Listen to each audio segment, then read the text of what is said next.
What you're about to see at Buckingham Palace shocked every tourist in the forecourt. She thought the royal guard was just a photo prop, mocking him, blocking his path, even laughing when he gave his first warning. But here's the question. What happens when someone ignores a second warning that's been enforced for centuries? The answer came in a split second. One moment he was still as stone. The next, she was flat on the ground. This wasn't anger. It wasn't theatre. It was discipline. Swift, controlled, real. Now, before we reveal the full story, hit subscribe and drop a comment telling us where in the world you're watching from. Now, without further ado, let's get into it. The heat rose off the forecourt stones like a faint shimmer, blurring the edges of the black railings that ringed Buckingham Palace. Midday in London meant the tourists pressed shoulder to shoulder, the air carrying the smells of sunscreen, spilled coffee and hot metal as the brass fittings on the gates burned bright in the sunlight. At the centre of it all stood Lance Corporal Theo Renner of the Coldstream Guards. Scarlet wool tunic, gleaming buttons, white leather belt, rifle slung against his shoulder. The image was iconic, almost too perfect, as if cut from history and placed in the present. Above his brow rose the tall black bearskin, adding its height and shadow to the figure who otherwise appeared carved from stone, his chin strap pressed firm against his jaw, his gloves as still as porcelain at his sides. 2 hours. That was the rhythm of his life on post. 2 hours of stillness, 2 hours of balance. His breathing settled into the practiced cadence that kept his chest moving in perfect control. Not too shallow, not too deep. A rhythm drilled until it was second nature. Every detail mattered. Weight distributed evenly between polished boots so that no muscle grew restless before its time. Eyes fixed not at the crowd pressing against the rope line, but at that measured middle distance guards are trained to hold. A stare that looks through rather than at, a gaze that projects both vigilance and immovability. The rope line itself sagged with the push of tourists, drawn forward by curiosity and the hum of cameras. Children perched on shoulders, craned for a better view. A speaker somewhere crackled with a guide's voice in German, competing with another tour group led in Spanish. The patchwork of languages became a backdrop. The noise always there, but never allowed inside the discipline of a guard. And yet Theo Renner noticed more than he revealed. He marked the bottleneck forming near the edge of his corridor, the clear strip of stone that must be kept open for ceremonial repositioning. He saw a steward moving briskly with a radio clipped at her hip, trying to manage the tide of bodies surging closer with each new arrival. He caught the faint echo of laughter, too sharp to be respectful, drifting up above the softer chatter. He remained motionless. That was the rule, the oath, the discipline passed down through centuries. The guard does not move, does not break stance, unless duty requires. Not for the weather, not for the noise, not for the staring tourists who mistook the stillness for simplicity. But there were limits. The rope line was not decoration. It was a barrier. The corridor was not optional, it was law. And the warnings, the sharp, unmistakable words trained into his voice, were not theatre. They were the final reminder before movement became unavoidable.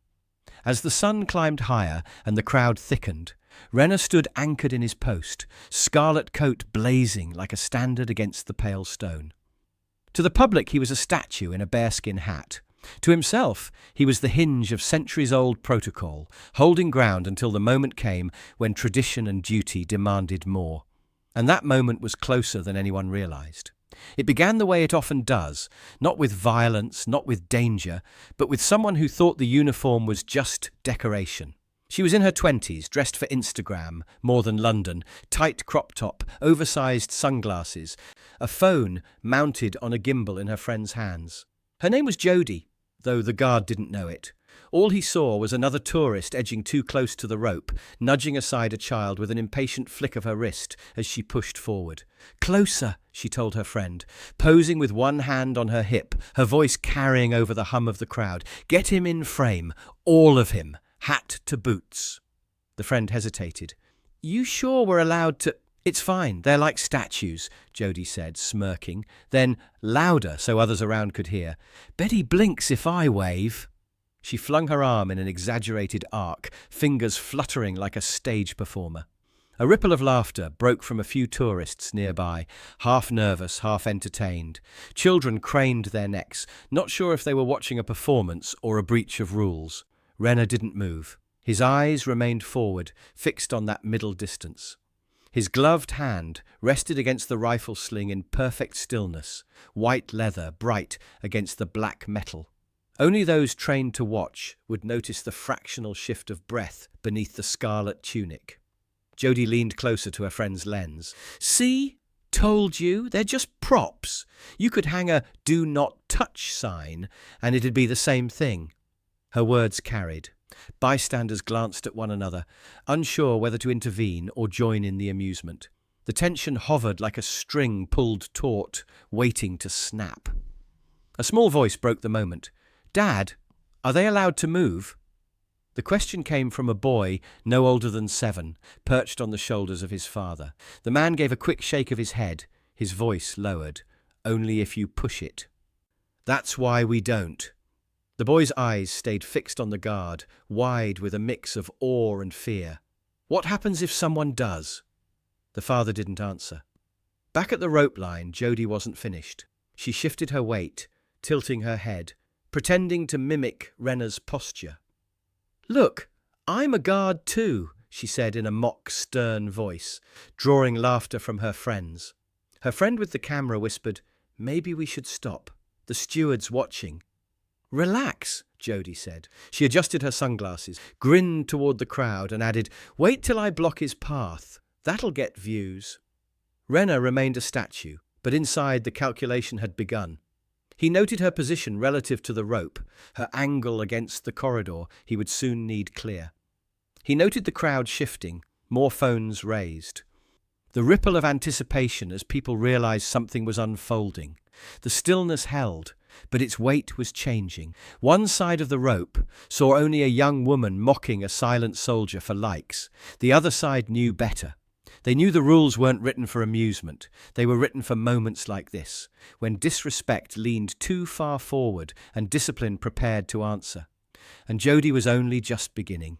The rope was never meant to hold back bodies so much as it was meant to signal respect. But respect is exactly what Jody had come without. She shifted again, edging sideways until her foot slid across the thin cord that marked the boundary. It wasn't a bold leap. It was the casual, thoughtless trespass of someone who believed rules bent for entertainment. The crowd noticed. A murmur ran through the tourists pressed against the railing. A palace steward, a woman in her late 40s with a radio at her belt, moved quickly across the forecourt. Her name badge caught the light. June. She lifted her voice in that firm, practiced tone used on school children and stubborn crowds. Madam, please step back. You're inside the guard's corridor. Jody gave a theatrical sigh and rolled her eyes for her audience. Okay, I'll step back. She hopped one foot behind the rope, but left her other planted deliberately forward, toe still inside the clear strip. Then she flashed a grin at her camera. See? Behaving. June didn't look convinced. She stayed close, arms folded, watching. Around them, phones began rising higher. Someone whispered, She's going to push it. Another voice added, Film it. He might shout again. The hum of anticipation built, the kind of electricity that runs through a crowd when they sense rules about to bend. Renner remained still, but inside the clock had started ticking. Every guard knows the timing of the ceremonial reposition. Every few minutes, a short march across the stone. His corridor had to remain clear for that movement. Already, his instincts were aligning with the rhythm of his post, the weight shift he would need, the breath cycle, the exact angle of his first step. And there she was, standing directly in the way. Her friends egged her on. Go on, Joe. Betty says it again. Jody tilted her head, squinting against the sunlight as if daring the guard. Come on then, tell me to move. Her wish was granted. Renner's voice rang out suddenly, sharp as a trumpet. trained to carry across parades and open stone. "Stand back from the King's Guard!" It startled half the forecourt. A baby cried. Several tourists flinched as the commanding sound ricocheted off the palace walls. But Jody? She broke into laughter. To her it was a line delivered on cue. She turned to her phone with glee. "Did you hear that? He speaks! That's gold!" Her friends cackled, one of them narrating into the live stream. "Guys, this is insane! He actually shouted at her." June took another step forward, voice clipped with warning now. "Madam, I must insist you step back fully. Clear the line." But Jody only grinned wider. She tapped her sunglasses into place, adjusted her stance, and leaned just enough to block the exact strip of stone Renner was about to march across. The moment had shifted. No longer a joke. No longer harmless taunting. The corridor was compromised. The guard had issued his warning, and though he stood immovable in scarlet and bearskin, the next choice belonged to her. She thought he wouldn't move. She thought it was all performance.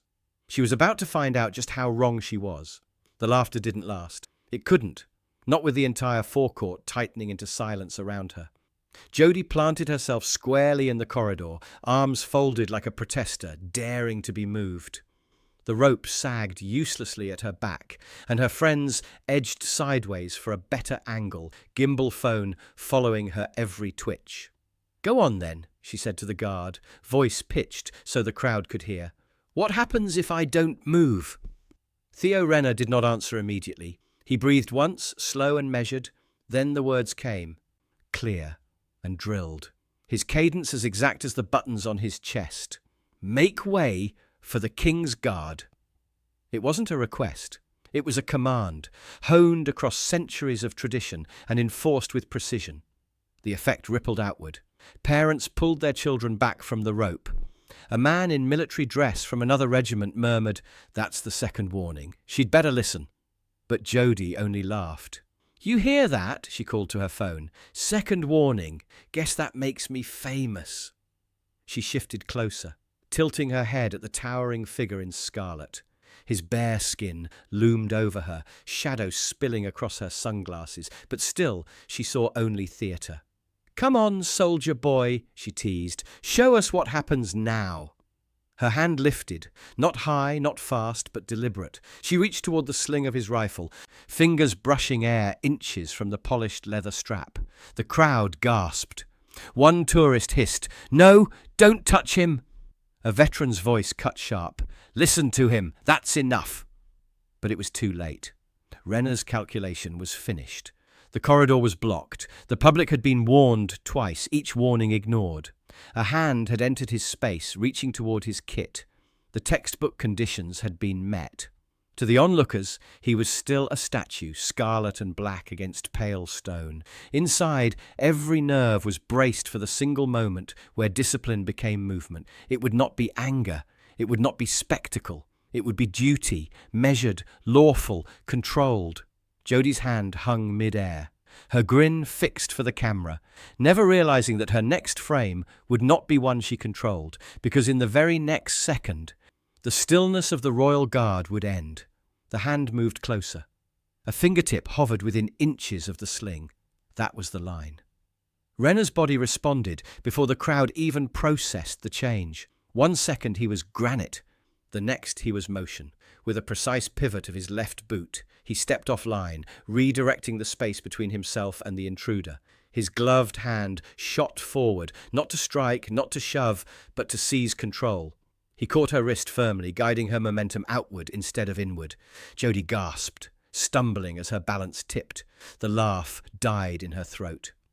Renner's right arm locked the rifle safely against his frame, muzzle angled skyward, finger nowhere near the trigger. Every movement drilled into him in training. Protect the weapon, protect the guard, protect the public. With a subtle twist and controlled downward pressure, he redirected her arm across her body. Her own weight betrayed her. In less than a heartbeat, she was off balance, knees buckling as she hit the stone, flat on her back, sunglasses askew, phone tumbling from her friend's grip as the entire crowd erupted in gasps. It had taken less than 2 seconds. No wasted energy, no unnecessary force. A clean, controlled takedown executed with the precision of someone who knew exactly how far to go and no further. Silence fell like a curtain. Even the music from a nearby speaker cut out mid-beat, the operator too stunned to keep playing. Renner released her immediately, stepping back to restore the corridor. His voice rang out again, firm and carrying. "Do not approach the guard. Stay back." The words echoed across the forecourt, heavy with authority. Jodie lay frozen on the ground, eyes wide, her bravado shattered. She wasn't hurt, winded, shocked, but intact. The controlled technique ensured no lasting harm, yet the weight of humiliation, of the sudden reversal, pressed heavier than any bruise. The crowd hardly breathed. A child clutched his father's arm. A tourist muttered, "Good Lord!" Another whispered, "That was restraint. Did you see that? He barely touched her." Renner did not look down at her. He didn't gloat, didn't scold, didn't even acknowledge the dozens of phones still recording. He simply re-established his stance, rifle steady, eyes forward. The image of ceremony restored, though the air around him was forever changed. Jodie's friends hesitated, caught between rushing to help and preserving their footage. One finally knelt to pick up her phone, while the other stammered, she's fine, she's fine." But the words rang hollow in the silence that followed. A baby whimpered, a steward's radio crackled, but otherwise, nothing. Just the heavy quiet of people who had seen discipline in motion. For years, they'd thought of the guards as statues, as actors in a pageant. And in a way they were, stillness, ceremony, tradition embodied. But now every tourist on that forecourt knew something more. Stillness was not weakness. Stillness was the sheath that hid the blade of discipline. Renner's breathing steadied, his weight rebalanced. The corridor was clear again. And in that silence, hundreds of witnesses understood what the warnings meant. They were not theatre. They were not for show. They were the last chance before stone became steel. The spell broke when the stewards moved. June was the first to reach Jodie, her shoes clipping briskly across the stone.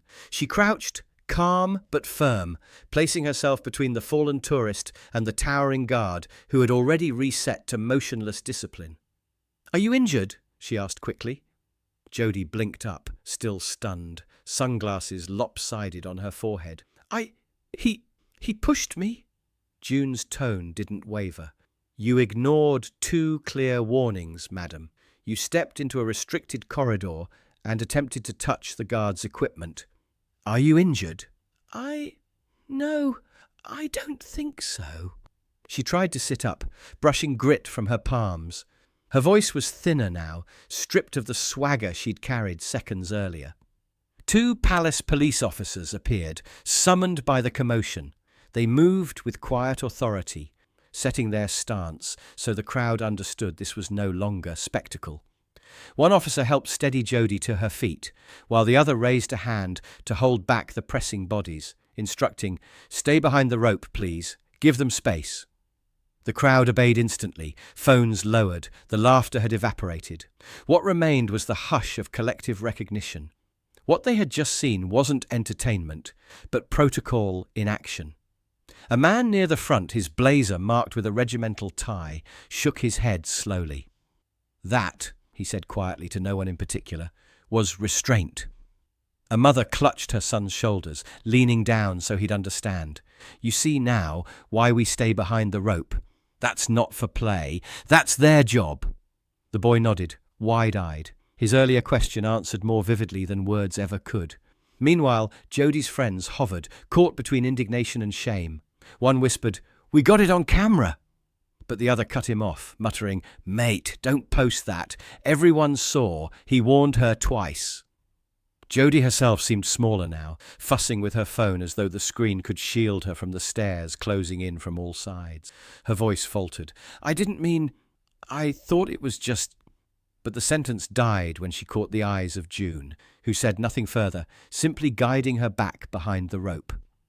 Across the forecourt, a sergeant overseeing the post had been watching. He didn't approach. Protocol dictated the guard remained at his station, but he gave the smallest of nods in Renner's direction. It was the kind of acknowledgement soldiers recognize instantly, silent confirmation that the move had been correct. Minimal force, proportional response, textbook handling, and then, as quickly as it had erupted, order was restored. The corridor lay clear again, rope line taut, stewards repositioned, officers in place.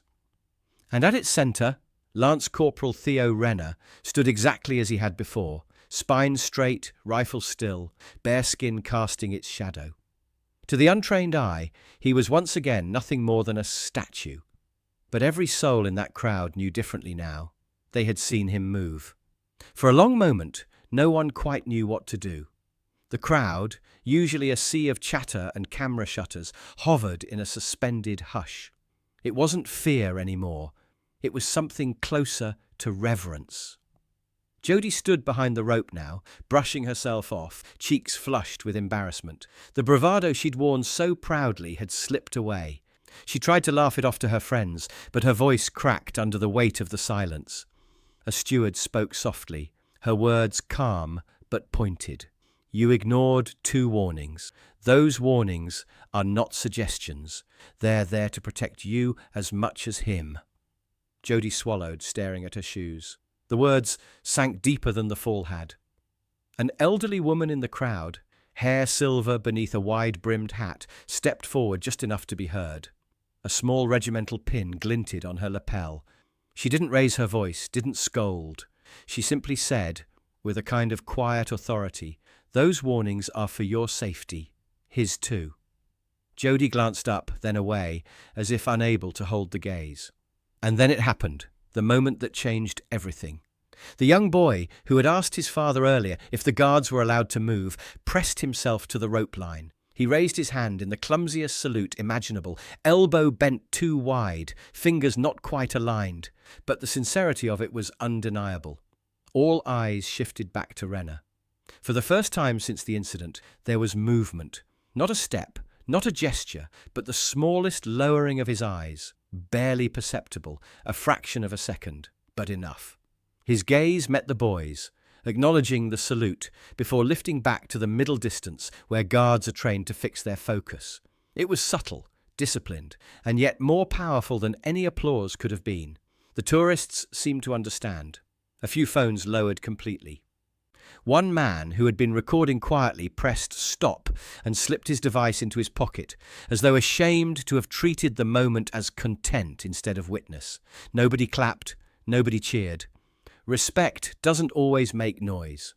And for the first time all day, the forecourt at Buckingham Palace held something that felt like true silence, not of stone and ceremony, but of people who had been reminded what duty actually looks like. The stewards eased the rope line straight again, their movements quiet, almost deferential. The palace police stepped back to their posts, scanning the crowd with practiced vigilance. Order had returned, but the forecourt didn't sound the same. Renner shifted at last, not in confrontation, but in duty. His polished boots struck the stone in perfect rhythm as he began the short ceremonial march that reset his position. Each step landed crisp, precise, as if nothing had happened at all. And yet everyone knew everything had changed. Tourists who had crowded too close a half hour before now stood a full pace back from the rope, giving him space without being asked. Parents held their children's hands a little tighter. Even the chatter that resumed came in softer tones, respectful in a way the forecourt rarely knew. The scarlet tunic, the gleaming buttons, the tall black bearskin, they all looked the same as they always had. But now the uniform carried a weight the crowd could feel. They'd seen it animate, just for a heartbeat, and then returned to stillness with unshaken dignity. Renner halted at his new post, rifle steady, gaze fixed once more into the middle distance. His breathing slowed, his body settled, discipline restored.